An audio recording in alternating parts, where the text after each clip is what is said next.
What are the preparations needed before installing a butterfly valve? 1. Inspect the valves.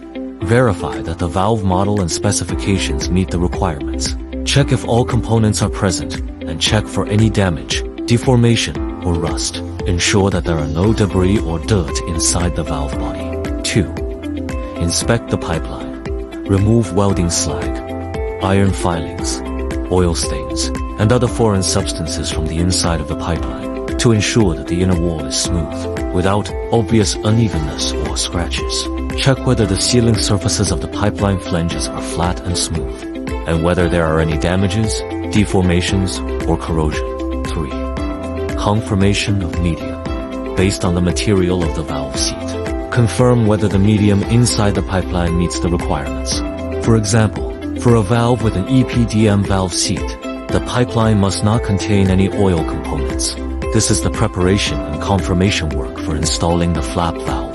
The specific installation steps will be analyzed in the next session. Don't leave. We'll meet again soon.